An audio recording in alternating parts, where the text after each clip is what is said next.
You are live. Welcome to the shoyshow. It is July 30th, 2026. Thank you for spending some time with me. I appreciate it. And I love you. I love you. Don't you love when people say, like, when celebrities or something? I'm not saying I'm a celebrity, but don't you love when, like, people in the camera or someone famous, like, I love you, Shakira. It's like, I love you too. Not that she said that. You know, I don't want to throw shade on Shakira, but it could be anyone. I love you too. You don't even know them. You just heard a voice from a black hole. You don't love anyone. On with it, because you're here for the short show. You're here for the news. Oh, shit.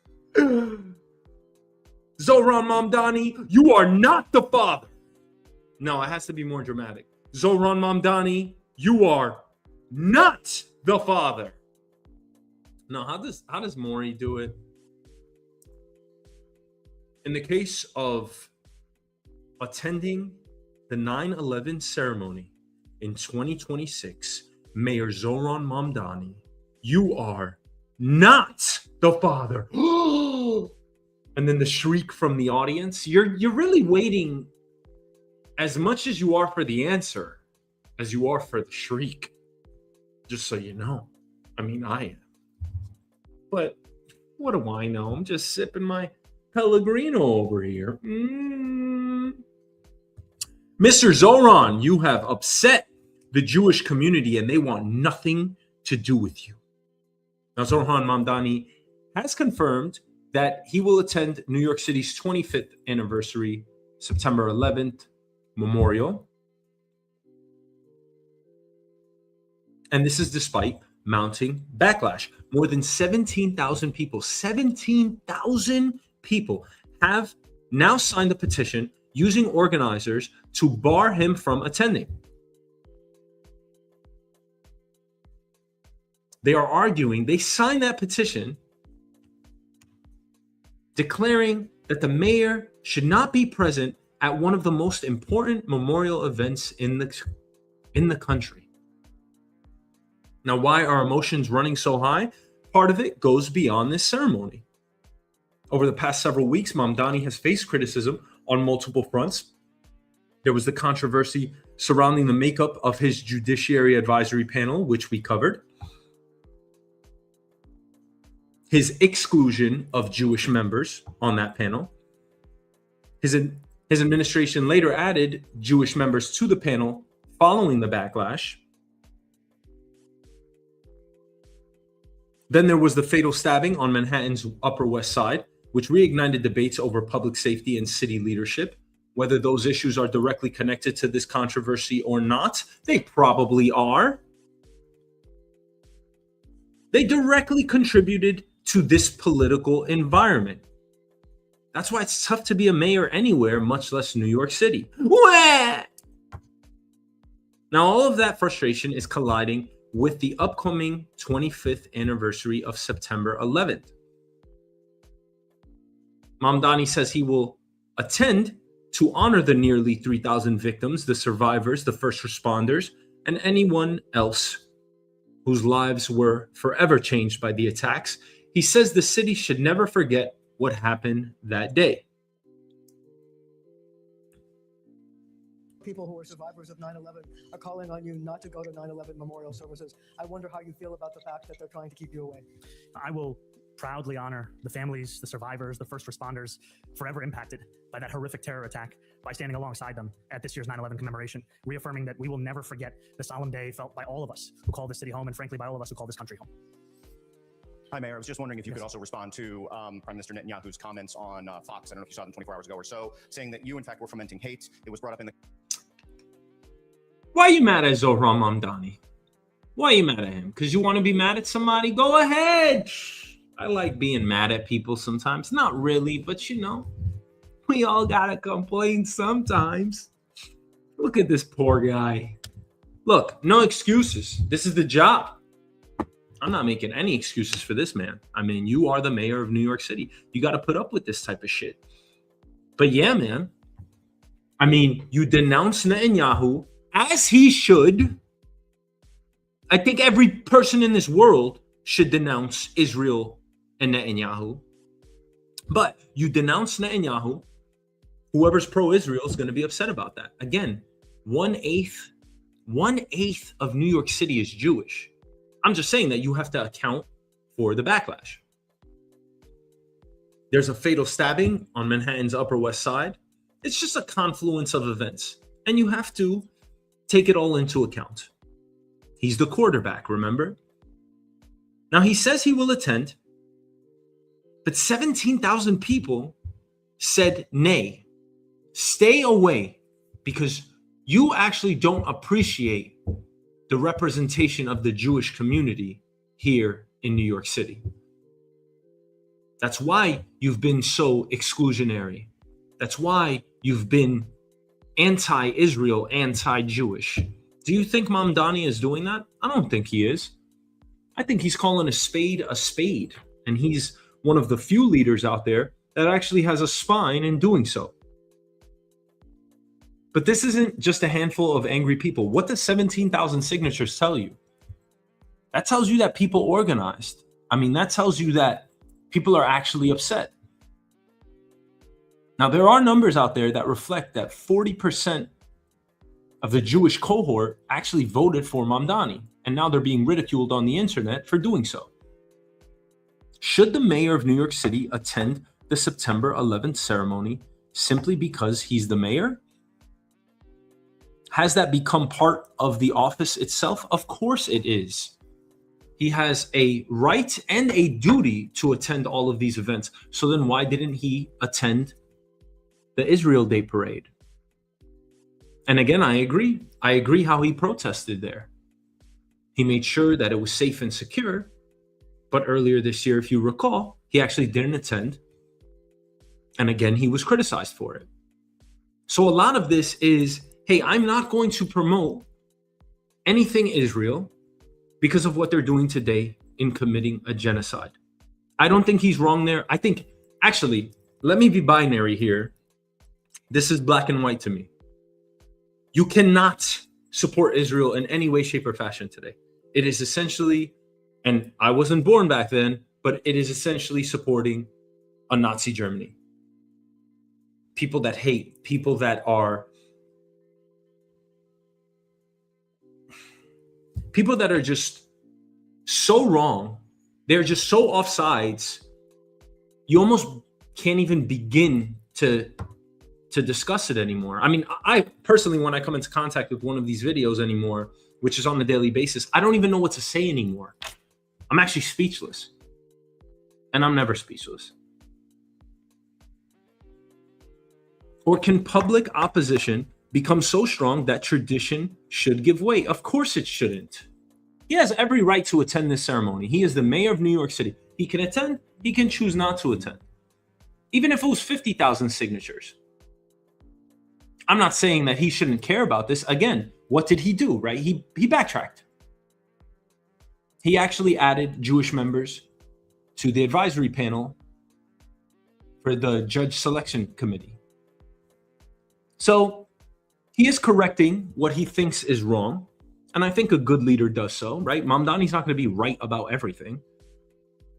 But again, the reason why I defend this man is because I believe that overall, he is honest. He is of a good character. Should he heed to 17,000 people saying, hey, we don't want you there? No, I think he should reach out, and he's already done so. He's speaking to the press every single day. He's extremely communicative, extremely transparent.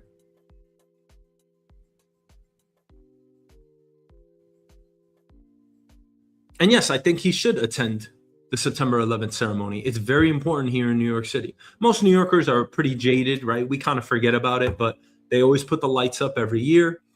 And it's something we'll never forget, but we go on with our lives, right? New Yorkers are tough. We're built that way. He should attend. He is a good leader.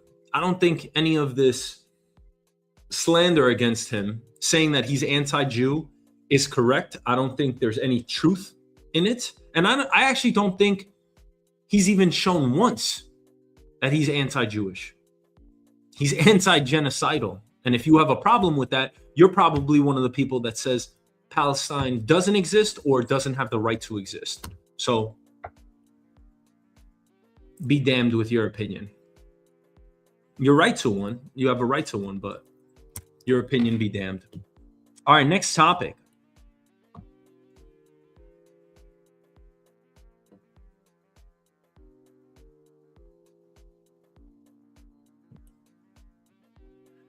Just give me a second, all right? All right, just give me a second. I'm doing some prep. Okay, I don't have someone yet to do my bidding. Just give me a second. All right. Okay, so Apple is finally doing something that feels long overdue. I am an Apple shareholder. If you are invested in ETFs, it's probably in your ETF, so you're probably an Apple shareholder as well. The company is launching a new leasing program through Klarna that lets customers lease an iPhone starting at $17.99 a month. The program also includes Apple Watches, iPads, and Macs. At the end of the lease, customers can upgrade to a newer device, purchase the one that they have, or simply return it, just like a regular leasing program. Finally, what took Apple so long? They are so innovative. They're so innovative. But it seems like other than the iPhone coming out and the Apple Watch being introduced and the MacBook, I would say they had 3 waves of innovation where they were ahead of the curve. These days, I think they find themselves behind the curve. Now, the stock is actually doing well. It's at all-time highs. It actually overtook this week. It actually overtook NVIDIA as the world's most valuable company. They're neck and neck all the time, over $5 trillion. And the reason for that is because they are one of the few companies that chose not to chase artificial intelligence in the way that everyone is doing so. So Oracle, Meta, Google, Amazon, they're all building out data centers. They're all investing heavily into infrastructure. And we'll get to Google in just a bit, or we'll get to Meta in just a bit. But Apple instead focused on the software side, on enhancing their algorithms to coincide with these large language models. And they said, you know what? We'll just rent out the compute from everyone else. So they haven't been spending CapEx, and that's why the stock is doing well. But this isn't necessarily about the stock. This is about this leasing program. Why would this take you so long? Wireless carriers like T-Mobile, Verizon, AT&T, they've been offering monthly financing for years. Leasing, trade-in programs. Millions of people already think about their phone in terms of a monthly payment instead of paying $1,000 or more upfront. I do it every 2 years, 3 years. And the trade-in value on one of these iPhones, so I might purchase my phone for, let's say, $1,200, either outright or I go on a plan. I usually go on a plan. But after I pay it off, which is maybe 3 years, I probably get $800 worth of value toward another phone that's roughly $1,200. So these programs, you got to think what they're going to do to the wireless carriers. I think now a lot of the subsidies that go out to these wireless carriers will either diminish or slowly go away. But what sounds easier to you? $1,100 today or $17.99 a month? It's the same psychology that helped make car leasing so popular. And if we do some math, $18 a month is about $216 a year. So over 24 months, that's $432. Over 5 years, that's roughly $1,080. Now they are going to hike the prices of their phones because memory prices went up as well. Apple already announced that they would be raising their phone prices. And if you're someone who upgrades every year or two, then you've already been living in a subscription model. I've met people that are doing so. They're just on a leasing program with one of the wireless carriers. And Apple then gets the phone back, and they actually have technology. They actually have machinery. I asked about this, that takes the phone apart so that they can reuse these components, which is amazing. So they have a really effective recycling program. And or they just refurbish the phone, wipe it clean, and resell it.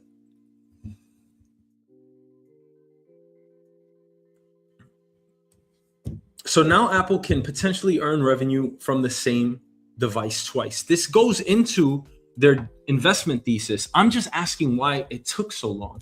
So once when it's leased, and again when it's resold as a refurbished phone.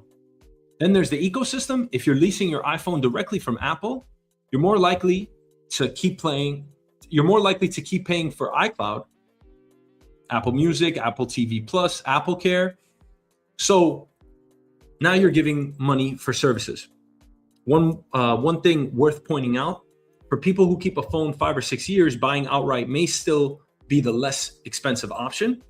This leasing model is really designed for people who like having the newest phone on a regular basis, but most people would like to trade in. So either way, what we have here, and by the way, so in countries like Brazil, Apple charges twice, if not more, for their phones. So if a phone here is $1,100, it's probably $2,400, $2,500 easily over there in US dollars. We're upgrading every 2 to 3 years, and it's costing us, I don't know, $400 every 2 years. That's pretty cheap in phone terms. And yes, Apple could probably expect that people will just upgrade more. I would think more leasing is going to be done directly from the supplier. And I would expect them to benefit tremendously as far as revenues are concerned. So this launched. It's on all of their devices, all of their products. And again, it's just what took Apple so long. So I'm happy that they introduced it, and I'm just looking for further gains in their stocks.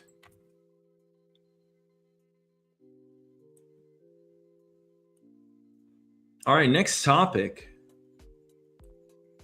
Yeah, are you excited? I'm excited.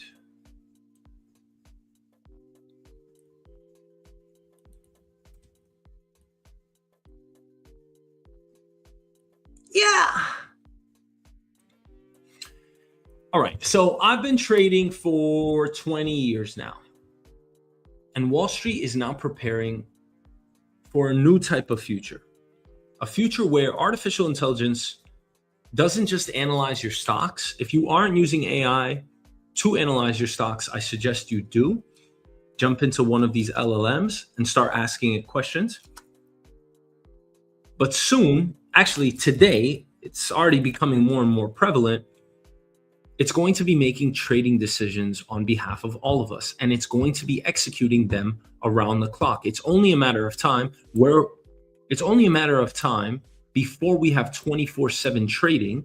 Banks, hedge funds, brokerages, they're all developing AI agents today that can monitor markets continuously, scan earnings reports, economic data, SEC filings, even social media, then decide whether to buy, sell, hedge, or rebalance our portfolio in seconds, almost immediately. Now, this isn't completely new. Institutional investors have relied on algorithmic trading for decades, but AI agents are a different type of leap. And now it's being put in the hands of the retail trader, which just means the everyday person. Instead of following a fixed set of rules, they're being designed to reason across multiple sources of information, remember objectives, adapt to changing conditions, and carry out longer chains of decisions with limited human involvement. Some firms envision agents that never sleep. Why would they? They're computers. They can monitor global markets 24 hours a day, adjust portfolios overnight, alert investors to new risks, and even execute approved trades while the owner is away. One of the biggest questions is what happens to arbitrage. Arbitrage is one of the simplest ideas in finance. If the exact same asset, if the exact same stock is priced differently in two places, let's say two different exchanges, traders buy where it's cheaper and sell where it's more expensive, earning the difference. Historically, those opportunities have existed because information, people, and markets don't move at exactly the same speed. But that gap usually gets closed in milliseconds. So if you saw Apple trading at 334 on the New York Stock Exchange, but then you saw it being traded on the London Stock Exchange at 335, you would buy it almost instantly on the New York Stock Exchange and sell it on the London Stock Exchange, probably as an ADR immediately, and make the profit and realize the difference of that dollar. So what's going to happen when millions of AI agents are watching every exchange, every earnings release, every news headline, and every economic report simultaneously? Those price differences could disappear almost instantly. AI could compress opportunities that once lasted minutes into seconds or even milliseconds. Remember, there was a gap between information being input into the New York Stock Exchange, it being read on the ticker while investors were watching, and then of course them entering their orders on paper. This is 100 years ago. So there was definitely a lot more opportunity for arbitrage then. But I'm trying to envision a world where we are all trading algorithmically or with AI agents. Because at first, there are some that are going to have that advantage because of their quickness to market. But once everybody has that technology, what's going to happen out there? I wouldn't think that there's any edge to be gained at that point because everybody has the same technology at their fingertips.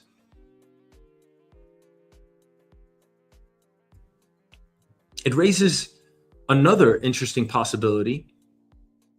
If AI is embedded into nearly every brokerage platform,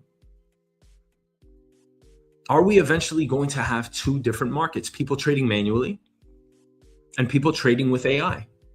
Some people are just going to refuse to trade with AI or learn how to trade with AI agents.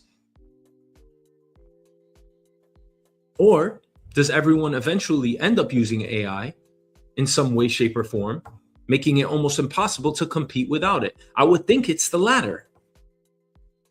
It's kind of like if you chose not to use spreadsheets and you just wanted to write everything manually, you were left in the dust.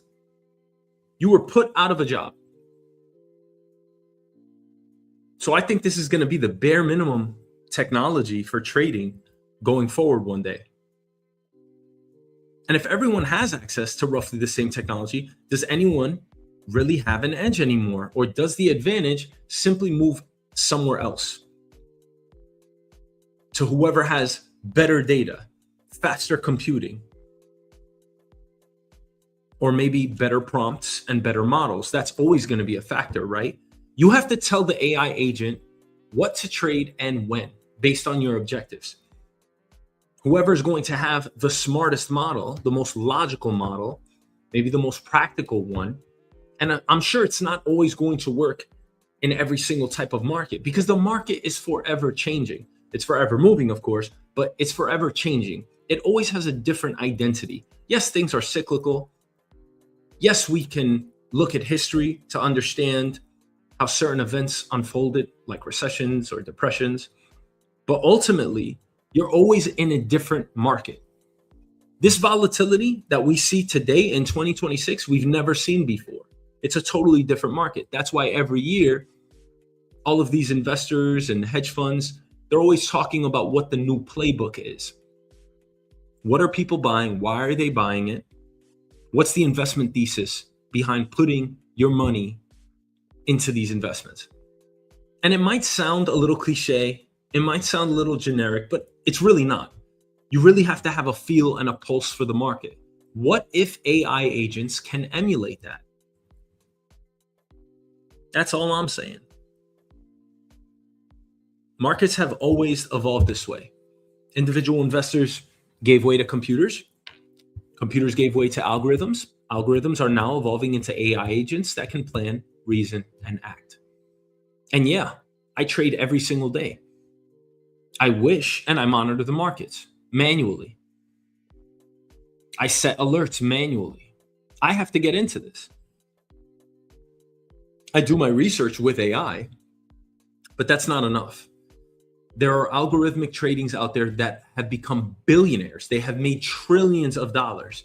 You have to try to compete with them. Therefore, you have to use AI. Or you can still make money, but you're playing an entirely different game. Now, of course, this doesn't mean that humans disappear necessarily. It may simply change the role of the investor. Instead of spending hours researching companies and placing trades, you might tell AI, build me a diversified portfolio, reduce my exposure if inflation starts accelerating, or keep 20% of my assets in cash if volatility spikes. And if you have this automated, then you don't have to make the decision. Maybe you're tempted to dip into that 20% cash reserve. Whereas if you have this AI agent acting on your behalf, you can't do so. All the meanwhile, you're reviewing your strategy and your investment thesis and approving major decisions. Now, this technology is not replacing Wall Street overnight. Human oversight, regulation, liability, risk controls are still major hurdles. But the direction seems clear. 24/7 trading, investing will become less about placing trades and more about managing intelligent systems that place them for you. So get used to this, look into it. AI agentic trading. It's available on so many different platforms. You at least have to know what you're up against, even if you don't use it.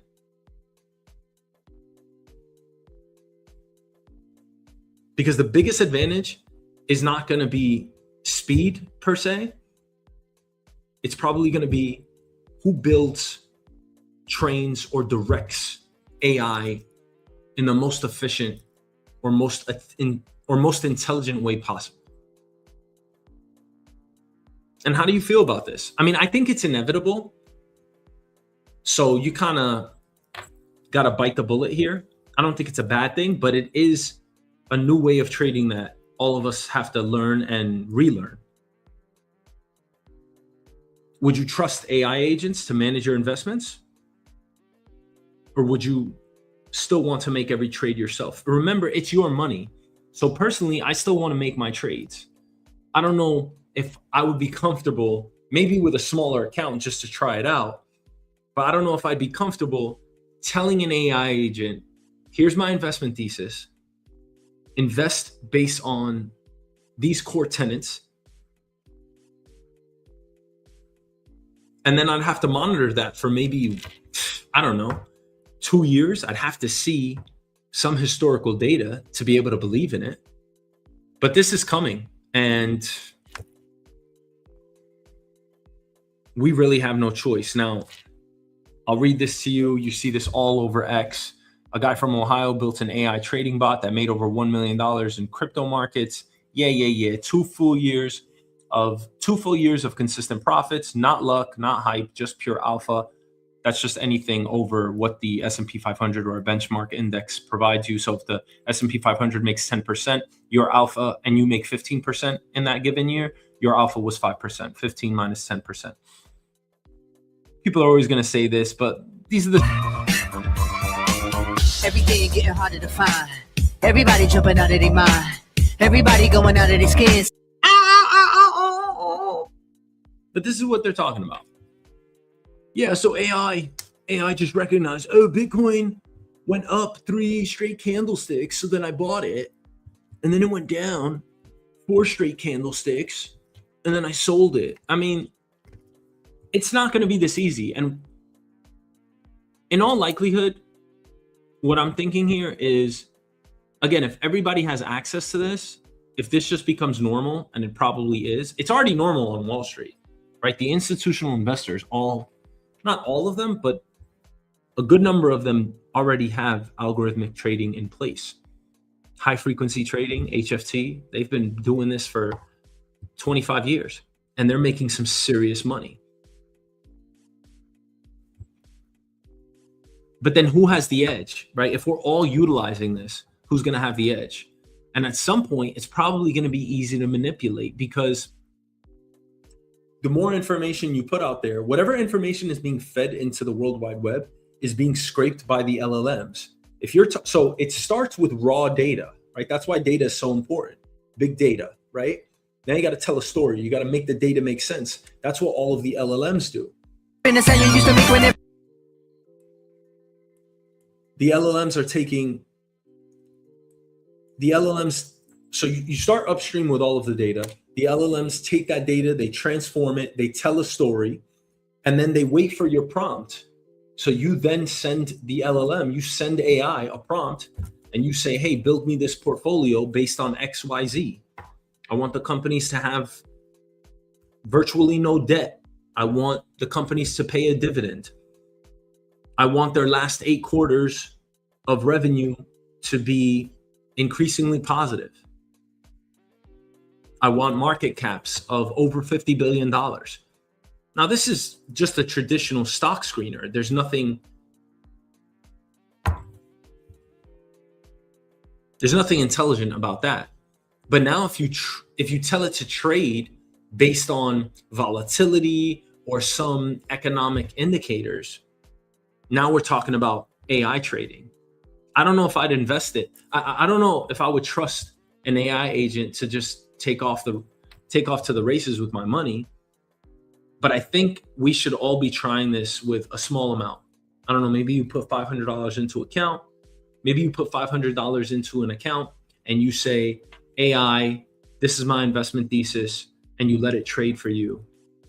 Hopefully in a no-fee trading account, and see how it performs for 1 to 2 years. But this is coming. It's inevitable. We have no choice. All right, next topic. What? Let's get into it. Phone wiping at the border. What do you do? Wipe his ass? Hold on. Now, I've been questioned at the border. You know why? Because I have a beard. Okay? And they don't like that shit. So when you have a beard, and let me tell you something, I actually tested this out. I had a beard when I got back into the country after visiting Egypt.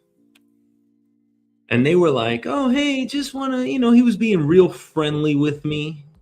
And I was just like, hey, I'm just this little New York boy here. I'm all innocent. The way I get with the police, with authorities, I'm going to do whatever you say, short of like some sexual act. I'm going to do whatever you say. I'm going to, if you start questioning me, here you go, officer. Hey, can I see what's in the trunk? Sure, let me pop it for you. Hey, can I check the glove compartment? Whatever you need, officer. I don't care. I don't want to go to jail.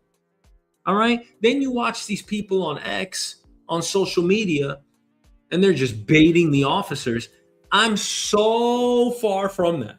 Okay? I just want to take my ass back to my house so I can sleep in my bed that night. I'm not interested in anything else. All right, let's put our imagination caps on. Imagine you're landing in the United States after an international trip like I was. A customs agent pulls you aside and says they want to search your phone. What? In the United States of America. And you're American. You're an American citizen. You decide you don't want them seeing your personal messages, photos, banking apps, or years of private information. They can do with it what they please, right? Once they have access to your phone. Of course, there's passwords and all of that, but they want to see what's in your phone. So then you wipe your phone.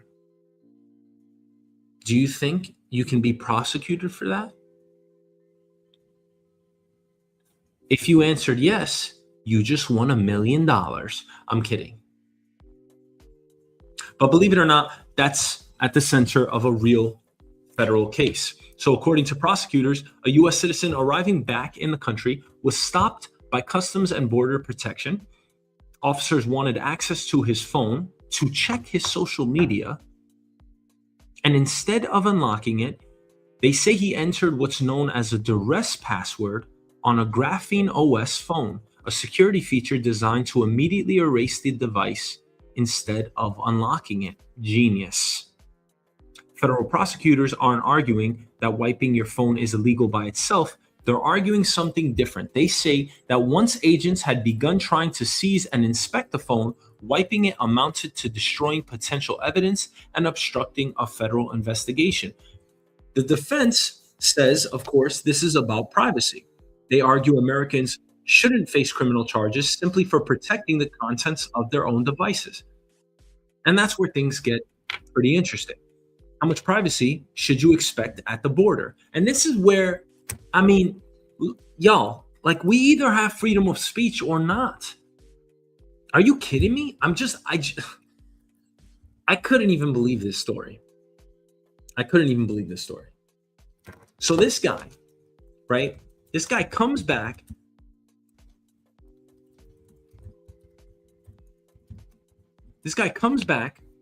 Into the country. His name is Samuel Tunick. This is on January 24th, 2025. They asked him for his phone. He was coming back from the Dominican Republic.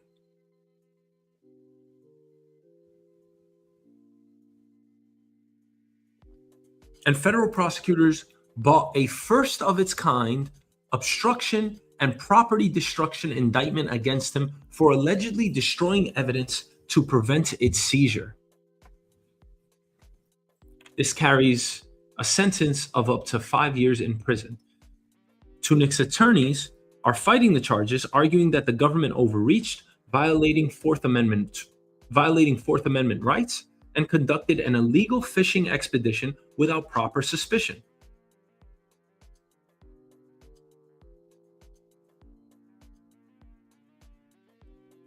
I mean, how would you feel about this?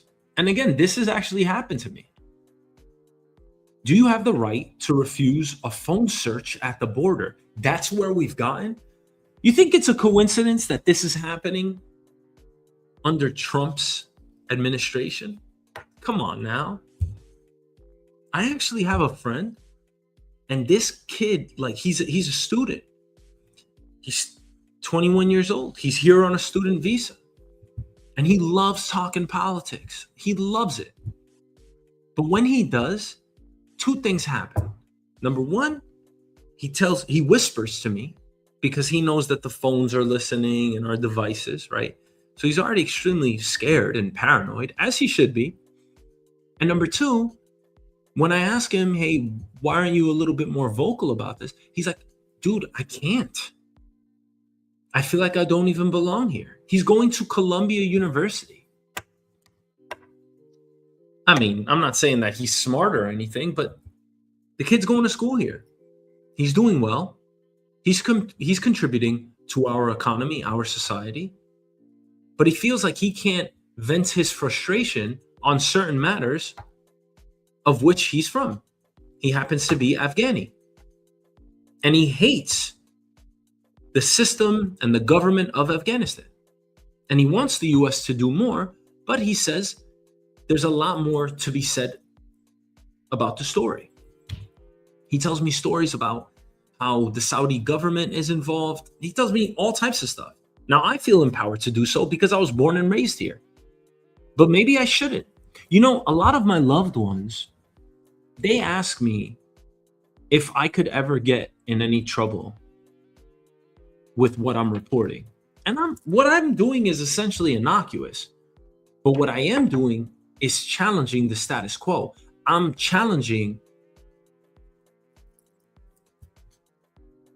the foundation of power. And nobody's going to like that. They thwart this at every turn in places like Russia and China. If I tried to do this in Russia and China, either I'd be dead, I'd probably be killed by now with everything that I say online, or there would have been some type of retribution against my family, my friends, and I would have stopped. I don't understand why they would check someone's phone. And they have been checking social media profiles of anyone that has been entering the country. especially anybody that wants to get citizenship.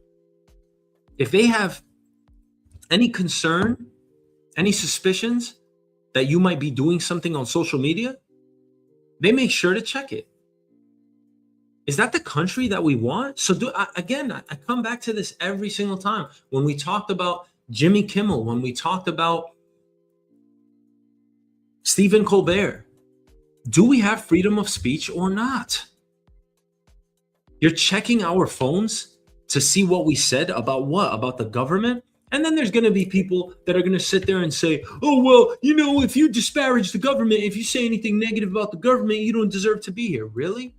You don't say nothing negative about the government? You don't say nothing negative about your wife, your significant other? You don't say nothing negative about nobody? Come on now. The only difference between you and me is that I'm putting a camera in front of my face. So what you want to do about it? What you want to do? All I'm saying is I don't want U.S. Customs and Border Protection. I don't want them checking my shit. Everybody has skeletons in the closet. Everybody, listen, if I rip your underwear down right now, I bet you it smells like shit. That's all I'm saying. So don't act like you have nothing to hide. We all do.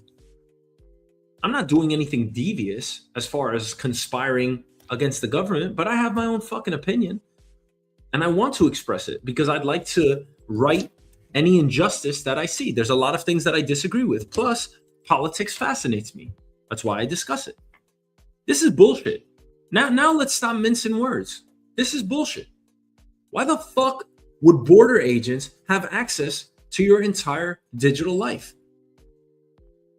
We got to draw a line somewhere. How much privacy should you expect at the border? Maybe all the privacy that I think I'm entitled to via our Constitution?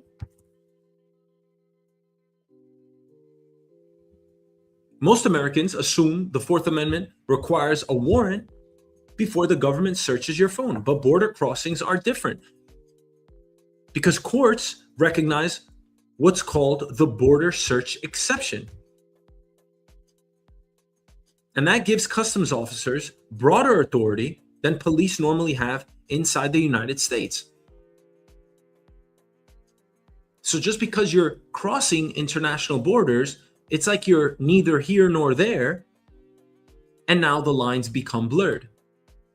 And oh, by the way, if they wanted to check your phone, guess what? Whether it's legal or not, yes, they may face legal repercussions down the line, but imagine you were being searched at the airport. That's the last thing you want to do once you clear customs or once you're going through customs. You just want to get home. Imagine now you're subjected to an interview like I was, or like this man was, and you start thinking about everything that's on your phone, photos, medical information. Maybe you got some porn on there. Maybe you got some gay porn on there. Then what? The Border Patrol agent, he's gonna be like, hey, what's going on over here? Be like, that's my phone. You shouldn't be looking at anything. Oh, you got some tranny porn on there. It's like, that's my phone, bro. Now I'm so exhausted. I just got back from my international trip.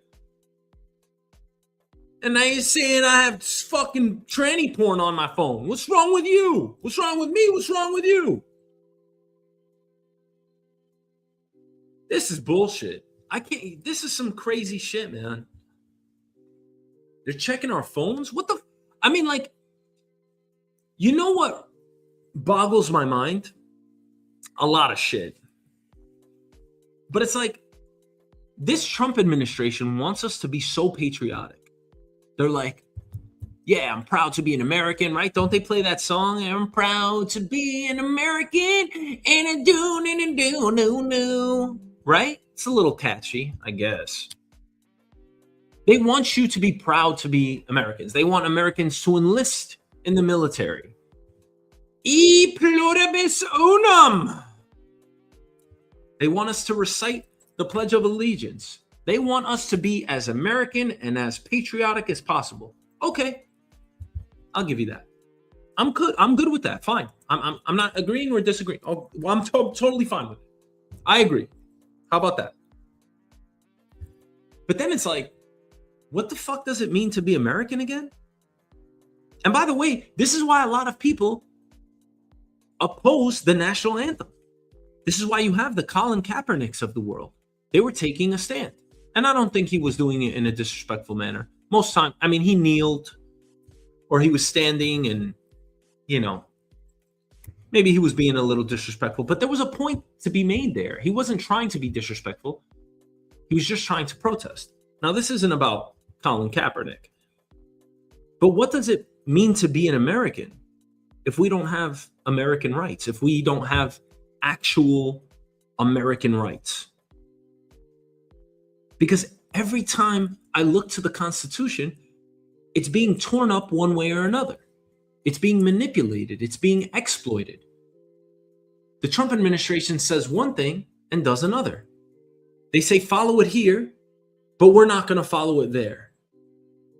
It applies to tariffs over here, but not in this case for immigration.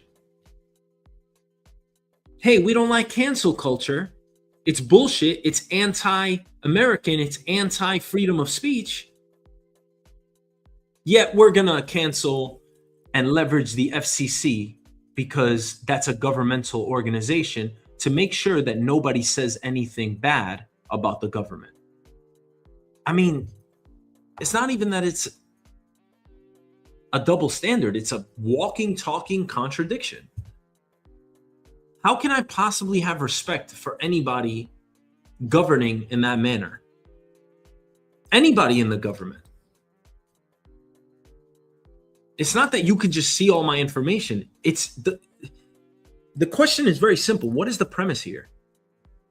Should our entire digital life, this is essentially our lives. This is record keeping of our lives. Coming back into the country, you have access to my passport, you have access to my full identity. And on top of that, you know I'm American. I'm not saying I should be treated differently or I'm superior to any other international traveler. But you already know that I'm American. So why am I being scrutinized to that level? Not that there aren't bad Americans out there, but I'm just trying to understand why this is so invasive. For you to check my phone, I mean, that's just, like, we should just stop right there, right? We just went through an entire story here. I don't understand how you can defend it. My social media? Why? Because I've been radicalized or what? Like, and it's not just social media, right? Once I give you access to my phone, I essentially open up the glove compartment. I essentially open up the trunk. I open up my entire life to you. Why the fuck am I doing that to enter back my home country?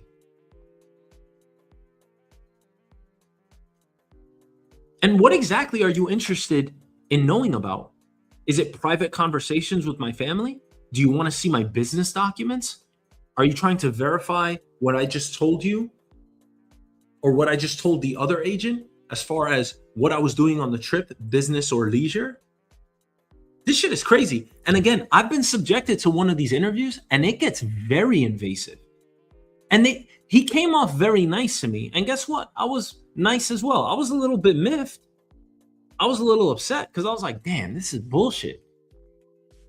You know, this is one of the few times that I came back from travel and my parents were going to pick me up. So they're waiting for me at the airport and I can't even use my phone. I had my parents waiting out there 3 hours because these guys took their sweet ass time. The interview itself was over an hour with them. And they're asking me all types of questions. Why did you go to Egypt? Oh, where are you from? What did you do over there? And they were getting into details. I know this is like, these are like surface level questions. They were getting into details. And I'll tell you, if I could synthesize what the interview was about, he was trying to feel me out. He was trying to feel if I was some crazed Arab all of a sudden, because I told him that I was Egyptian. I told him that I was Coptic Christian. I told him that I was born and raised in New York. I told him that it was my first time visiting Egypt, that I was only there for a week because, I was supposed to come back in a month, but my travel plans had to change. I had to give him all these details. I mean, we spoke for over an hour. So he was really just trying to feel me out. And the whole time he's trying to be nice about it, just like a shrewd detective would be, right? Yeah, I'm just asking you. Oh, okay, cool. So you're from New York, like talking to me like a fellow New Yorker. It's like, motherfucker, I want to get the fuck out of this airport. I've been dying to get off the fucking plane. I have global entry. This is supposed to be a breeze. It's supposed to be 2 minutes at customs.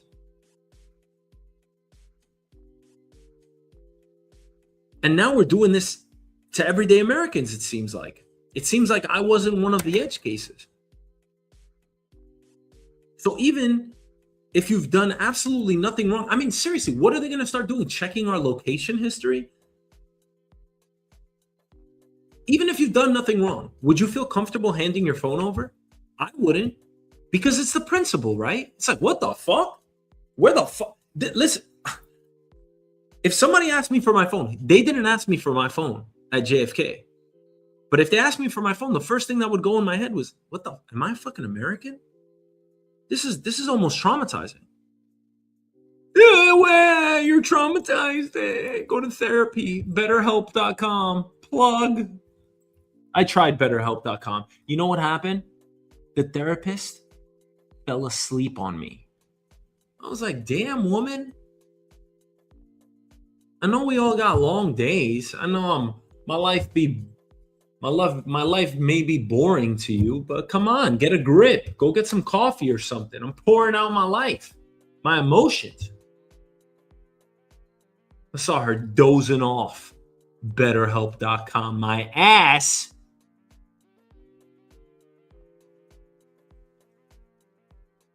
If you wipe your phone before leaving for your trip, then what? That's what people are going to start doing.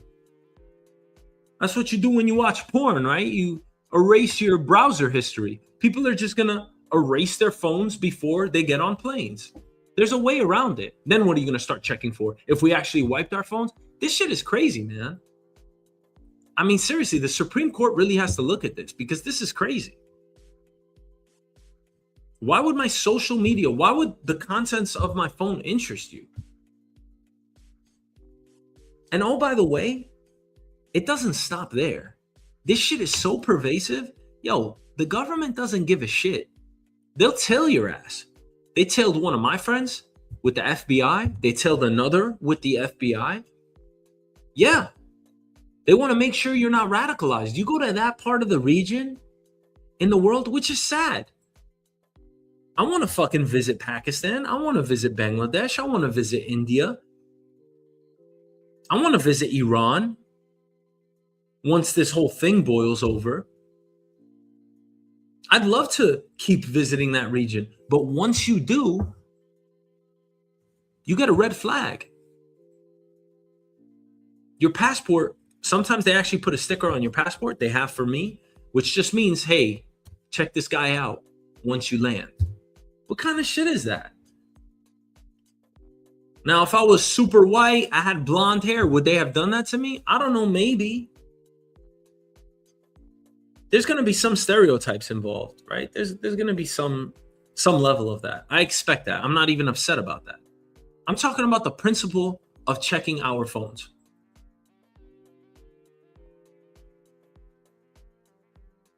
If you wipe your phone after officers demand access to it, should that be legal or illegal? I mean, again, this is something that the Supreme Court has to look at. I don't see those cases as different if I wipe it before I get on the plane or once I get to customs. And again, I have nothing to hide personally. But then what if they start looking at your phone and they're like, oh, well, you said this about our government and you said this. Why? Why did you say that? Now I got to explain myself. I have to explain my political views. Is that what we're doing? Is that what we're doing? Like, that's some shit that they do in China, man. I don't even know what opportunity they give you to explain yourself. You might just disappear. Is that the country that you want? And listen, for the people out there that say, well, you're disparaging the government, you're talking shit. You're demeaning the government. You're demeaning the administration. Are you American or not? Guys, I am American. I'm born and raised here. I'm questioning whether the Constitution is still intact or not. You can't just say that we have fucking laws, we have mandates, we have statutes, and then not follow them. And you certainly can't manipulate them, because then it all becomes trivial. Then nobody follows anything, and then you truly do have a state of anarchy until those that are in power say, no, we do have rules here, and now you're going to be penalized for it. The government's interest is in protecting the border, as they should. And an individual's right to privacy, because both of those things are our government's responsibility. This is an entire record of our lives. It is that important.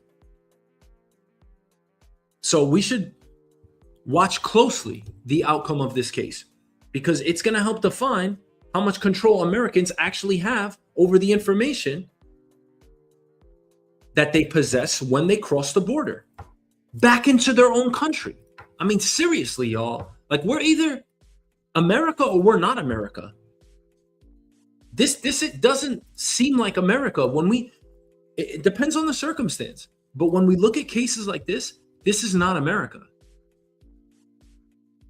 So how do you feel about this? If you're standing there at the airport, would you unlock your phone for customs? Or would you refuse, even if it meant risking serious legal consequences? This guy is going through it right now, Samuel Tunick. And oh, by the way, this is just how power works. If you say no, they're just going to hold you at the airport. It's just like a police officer. They stop you at a traffic stop and you say, no, I know my rights. And maybe you do know your rights. And maybe you're in the right. It doesn't make the situation any easier. It's not going to allay any of their concerns. If anything, they're just looking at you as a disgruntled driver or person. And they're going to make sure that you feel the full extent of the law. Does that mean it's just? No. But is it our reality? Yes. Do I expect this administration to do anything about it? Probably not. I think this is the way they want it. That's why this incident occurred. And by the way, it's not just the Trump administration. It's not. This incident actually occurred in January of 2025. So don't sit there and say, oh, this is Trump, this is Biden, this is Republican or Democrat. It's where is this country moving towards? Because this Big Brother shit, I mean, this has got to go. We've got to have some privacy. And we already don't have privacy, by the way. If the government was really interested in it, they could contact the CIA, FBI right there while I'm standing at customs and say, check this guy out right now. Here's his social security number. Check his whole profile out, hack his phone. I'm sure they could do that.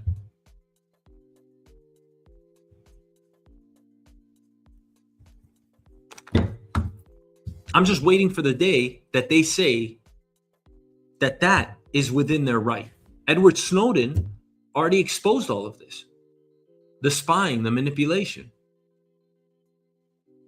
We know that they can get access to all of our devices, all of our history at the drop of a hat. Hat drop, pen drop. And honestly, the biggest takeaway from this story is it's just scary. It's scary to me. So, all right, next topic.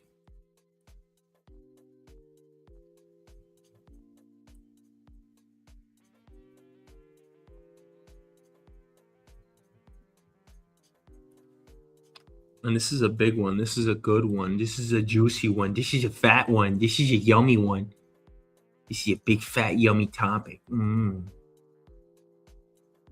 Big, fat one. Big, juicy one. Big, yummy one. Yum, yum, yum, yum, yum. What you gonna do? Cry?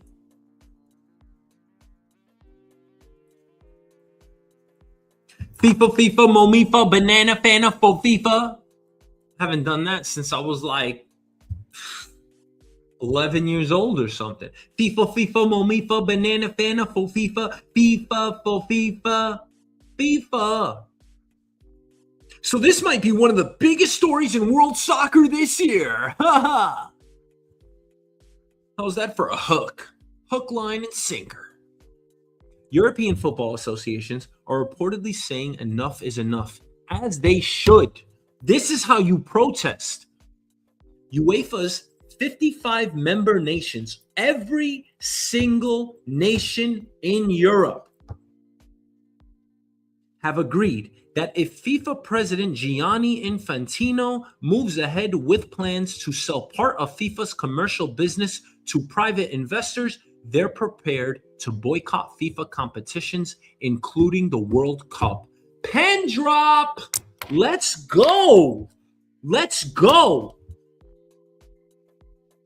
I think almost every soccer fan is mad at Gianni Infantino. This guy's just trying to grow at all costs. I mean, he's selling the soul of the sport. Imagine that for a second. A World Cup without France, Germany, Spain, Italy, Portugal. Not going to happen. That's why this is not going to happen. You see what happens when we protest? Good for Europe. Now, according to reports, FIFA wants to create a new commercial company that would own media rights and other revenue-producing assets. That company could reportedly be valued at around $20 billion, and outside investors could buy a minority stake. FIFA says the money would be distributed through world football, with billions flowing back to national associations. Actually, you know what he was advertising? For any nation that bought into this, they would get $30 million. What the fuck is $30 million? I mean, that's a lot of money. But you see, this is a little bit of this for that, a little quid pro quo here. Do you think investors on the outside should have an ownership stake in the business behind the World Cup? Now, many people will say, why not? But then it brings into the fore corruption. Why? Why would you want that? And again, when we think about Qatar, right? We've already seen so much corruption, y'all. We have seen corruption at every level of this sport and in every major sport. We've seen sports betting scandals in hockey, in baseball, in basketball, in the NCAA, in football, in soccer. We've seen it in every sport at every level, from the referees to the players to the coaches. But let's talk about Qatar for a second. Why did Qatar host the World Cup? Why? Out of all nations in the world, why? Scorching temperatures, isolated little nation. They didn't even have the infrastructure in place. I'm not saying that they don't deserve the opportunity, but why did they get it? Well, there were a ton of reports that were said that there were bundles of cash, literally suitcases filled with cash, that were being sent on planes, secret meetings, because the Qatari government wanted it at all costs. That's why Sepp Blatter, Gianni Infantino's predecessor, resigned. Lest we forget,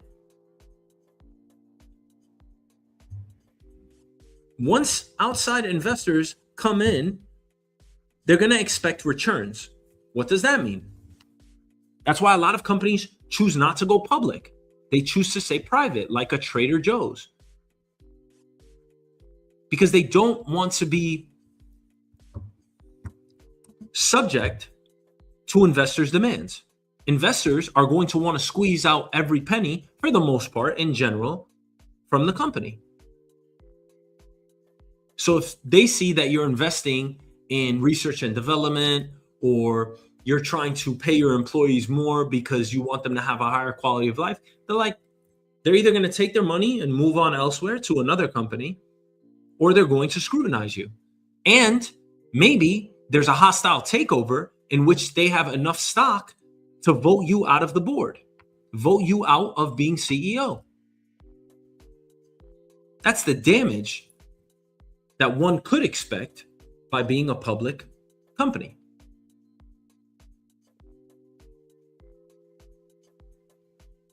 So what's going to happen once returns become the priority?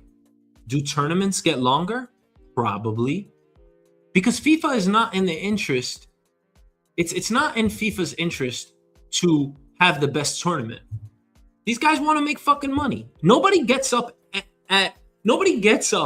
any day of the year just to do fucking anything. They do it because it's tied to money. The incentive is always there. Will commercial breaks become more valuable? Probably. Do television schedules become more important than the sport itself? I would say so. They're going to want prime time, depending on which nation they're catering to. Do sponsors start having more influence? They're paying the bills now. So those are the questions that people are asking. And the fact that all of the UEFA members, 55 nations in Europe, said no to this, they said that they would not, collectively, they would not be in any FIFA competitions, tells you something. It tells you that they know this is not good for the sport. Now, fans have already spent years accusing FIFA of putting money ahead of the game. Remember the mandatory hydration breaks during this year's World Cup? I hated it. I hate that. You know, this World Cup, I mean, it was still the World Cup. That wasn't soccer. Soccer is about endurance. It's as much about endurance as it is any other aspect of the sport. The skills, the techniques, the movement, the rhythm and the cadence of the teams and the players, the substitutions. It was 4 quarters. Does that sound familiar? That's an American sport, is it not? Instead of it being 2 halves, it was literally 4 quarters. Soccer does not have timeouts. When the ball stops, yes, they may take a breather, they throw the ball back in, maybe there's a foul, there's a review. But this sport is stopping way more than it should. That's not the game. That's not the game that they play around the world, including the United States. In the MLS, they do not play the game that way either.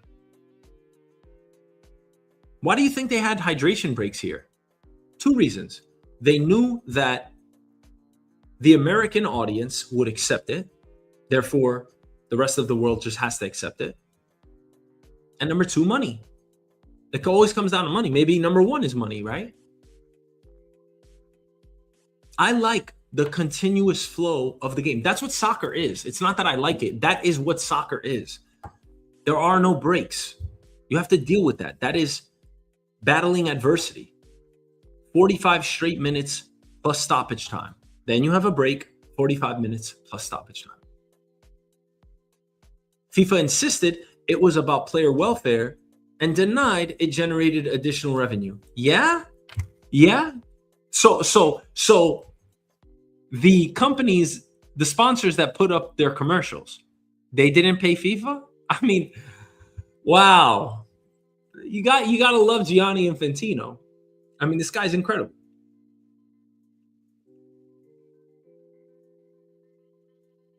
And of course, the breaks, those hydration breaks, were booed loudly in stadiums. Do you know what the DJs were directed to do? Blast sing-along music during the hydration breaks to silence out the opposition. These guys knew what they were doing. People also criticized the expanded Club World Cup. That's the best club out of all the clubs, out of all the leagues in the world. The ever-expanding international calendar. Longer halftime entertainment. And of course, there are opponents to the expansion of the World Cup from the 32 teams that it always has been to the 48 teams that it was this year. Many fans said that it just diluted the competition. And oh, by the way, FIFA is just so freaking corrupt. Oh, man. Spain and Argentina were in the same group, but one of them was taken out because for competitions, for competitive balance. That's what FIFA said.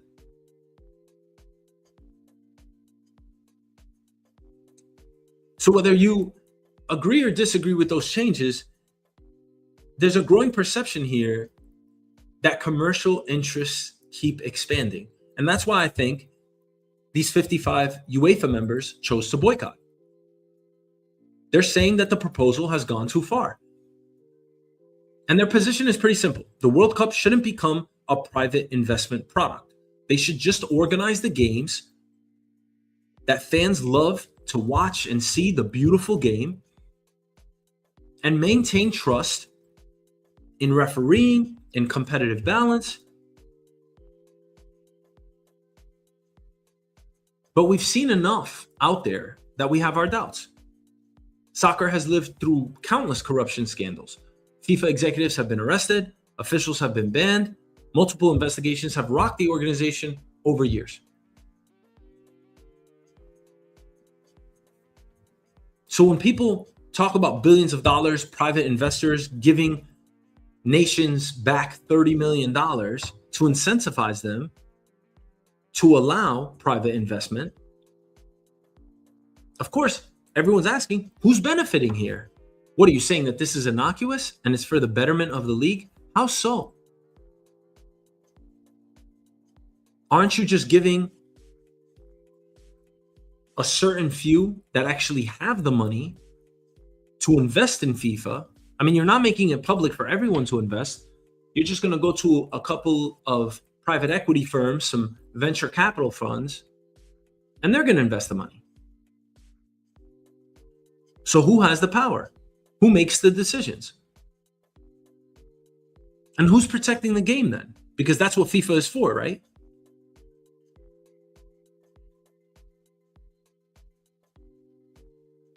Fans don't own any part of the game other than the tradition itself. Full stop. Once you start undermining the integrity of the league, which we've already heard too much corruption, including these hydration breaks. Like, this was crazy. You literally changed the whole dynamic of the tournament. You can't be mad at fans for opposing this.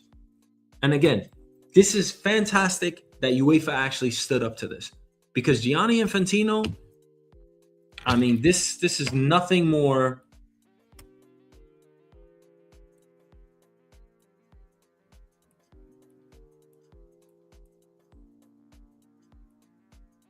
than just trying to get every dime out of soccer.